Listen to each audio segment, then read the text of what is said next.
to call me Crazy Joe, but now they can call me Batman. What up? Welcome back.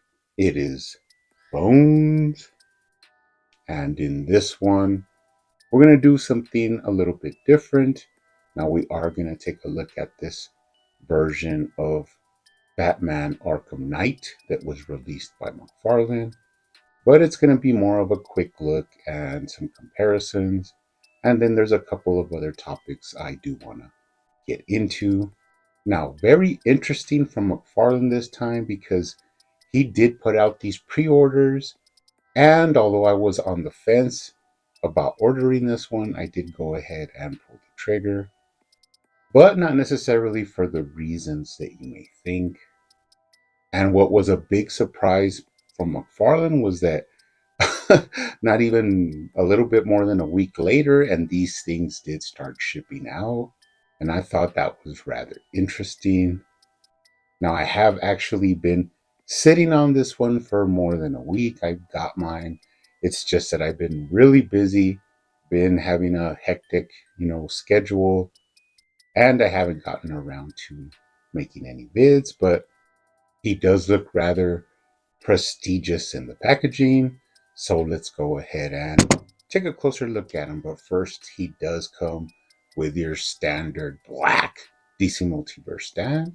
Now, of course, these are not really needed, but sometimes they do come in useful.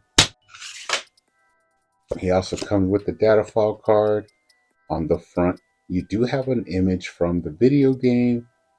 Now, I do think this is different than the original release, which I do have here.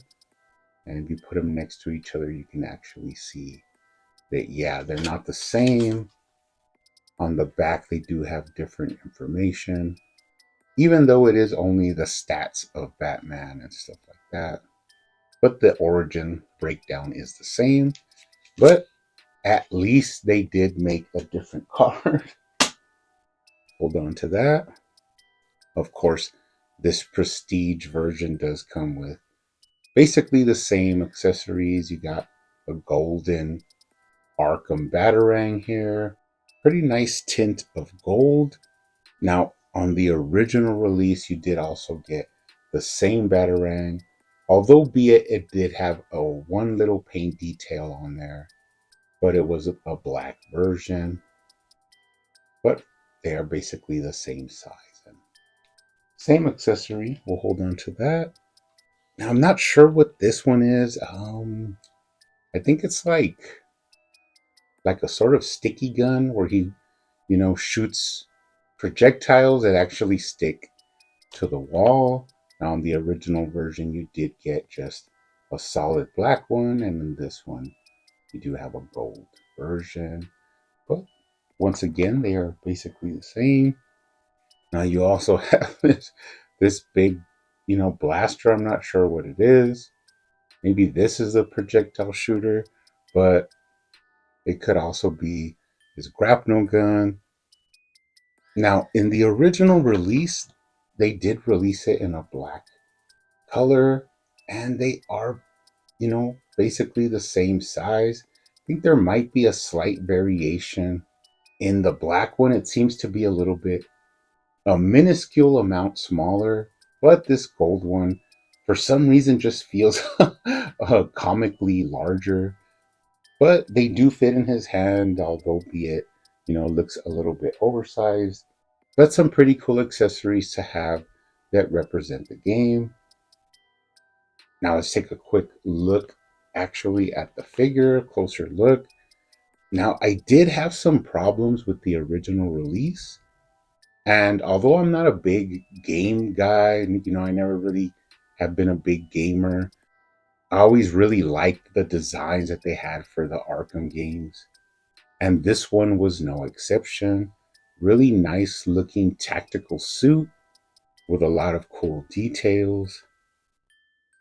I know there are a little bit of slight differences with the original release, which we'll bring out. But for the most part, this one is a cool alternate version repaint. Now, it's not the best thing in the world. It's not going to blow your mind, especially being how the gold that they added is basically only at the chest emblem. And the rest is just, little variations that they did with the suit. But the major thing I think is in the head sculpt. Now, for that purpose, we will go ahead and bring out the original release. Now, they do look basically the same as I said before. Now, the gold on the original release is a little bit more dreary, while the new one has a little a little bit more of that regal look to it. But that is the only color difference is the chest emblem. They are basically the same exact figure. Now you do get into a little bit of differences when you get into the gray. This gray is a lot more light than the original release. But besides that, they are basically the same. Now, the only main difference that really interested me that I would have to say is actually the eyes. And in this, newer version, they actually did the eyes really well. But I always had a problem with the original release and the way the eyes were painted really large. It just gives like a creepy, sick feeling. Sort of like like Batman is having a mental breakdown. You could really tell when you put them next to each other just how large they painted in the eyes, actually the irises of the original release, while this new one is executed a lot better. So they did fix that problem that I had with the original Arkham Knight Batman. Now, this is actually an expensive figure on the aftermarket, and that kind of gets me into repaints and Mcfarlane redoing figures. I had always had an idea to repaint an Arkham Knight figure. I actually have a third one, and I started off by painting the eyes white because I didn't like the eyes on the original release, but I just never got around to, adding any more paint or anything like that. And you can kind of feel like McFarlane is getting somewhat lazy with some of the paint details. I think even in the back, the original version is actually painted, while if you look on the under the cape of the new one, there is a little bit of gray detail missing. I mean, it's not a big deal because it is in the back of the figure and you're rarely going to be looking at that. But it is just those attentions to detail that, sometimes get me about McFarlane. So, for people that missed out on this original version of the Arkham Knight, you do have this newer prestige version that you're able to get for a cheaper price. I think it was like $22. Now, one thing I did want to talk about and bring up was that I actually had a feeling like this was not going to sell out. And I was really surprised when I started to hear that it actually sold out on McFarlane's own website. Now, you could also pick this up at GameStop, but I think rather quickly that one sold out as well. Now, this doesn't necessarily mean that you won't get a chance to get this. You're just going to have to be a little bit more diligent in checking the websites after the initial release. So that brings me into talking about repaints from McFarlane. Now, this was a pretty nice repaint. The reason being is that this figure has become a little bit scarce on the aftermarket. So McFarlane is helping people out that actually want an Arkham Knight figure but don't want to pay more than $60. Now, although I am not the biggest fan of repaints, you might notice that I rarely review figures that are just repaints or like those alternate versions like glow in the dark or black and white or sketch edition. I'm just not really into that. And if you know me, I don't have to be the first reviewer. I don't have to be the first one to review anything. Now I have gotten lucky in the past and been one of the first reviewers, even though I don't get help from McFarlane or from any other distributor. It's just not a big deal to me. And that also comes back into the fact that I'm still not monetized. I, don't ask for people to subscribe. If you love watching my channel, I really appreciate that. But if I'm not your thing and you go If you go watch something else, that's perfectly your choice and that's fine.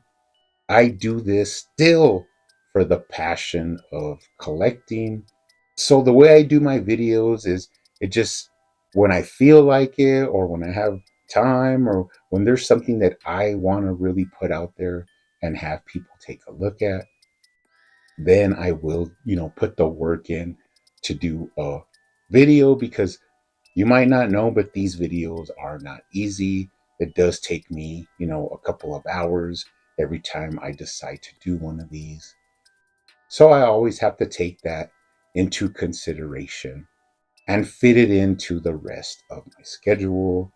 Now, actually, right on the heels of this one, Mcfarlane also put on pre order that Kryptonite Doomsday, and in all honesty, I thought kind of the same thing that I thought about this prestige version. And that was that it looks cool. It's just a reuse. It does have an alternate head that makes it look more like the Batman v Superman version. But for some reason, once again, I just don't feel like it, you know, does anything big for me. Now, of course, I am sick and disturbed, so I did pre order that one as well. So maybe we'll take a look at it, maybe we won't. I'm always really interested to, hear your guys' comments of what you would like to see, but I have to work it in and figure it out for myself. Now, I think with the repaints and the redos, I know that a lot of people get really agitated or even, butthurt that McFarlane does these. And they do have a response when you say that if it's not for you, then just don't buy it. They say that, well, it's wasted time by McFarlane, it's wasted production, where he can actually be making figures that people want. But if you don't know McFarlane, I think every time you hear somebody complain about that and say that like a new Blacklight edition is just dumb, I think that makes him want to make even more, because he is like a master troll. So every time you talk negatively about repaints or alternate versions, just remember that McFarlane is going to do what he's going to do. I think that comes into the thing where his profit is way more important than your feelings. Now, I do think he strategically does these repaints where he knows he'll get the maximum amount of profit from them, and he doesn't make a large run. And that kind of goes into the Prestige and the Kryptonite Doomsday selling out, as well as a couple of other earlier releases. I think McFarlane has actually found that sweet spot where he can produce an amount of figures, but he'll actually have a lot of leftover. And he's been tracking the numbers to know just what that sweet spot is, to where he could produce the amount of figures where he knows he'll make a good amount of profit, but he won't have so much excess product. So that is why you're seeing a little bit more sellouts. Now, of course, character selection plays a big part in this, because if it's a figure that everybody wants, it is going to sell out.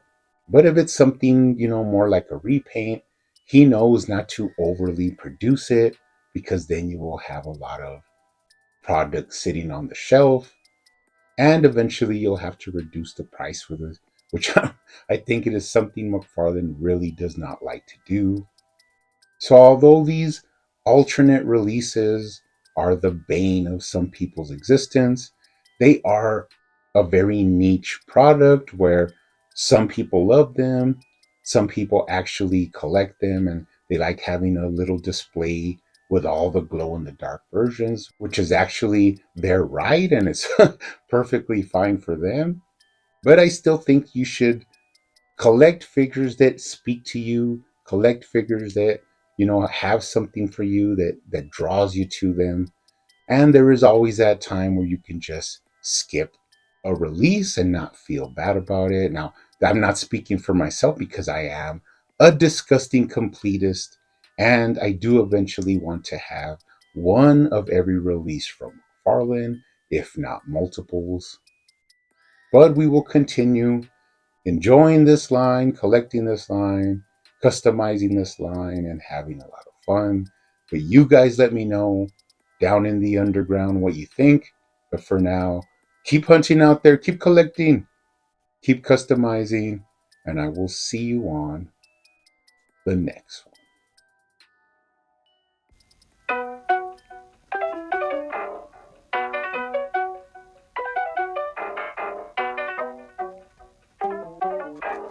They used to call me Crazy Joe, but now they can call me Batman.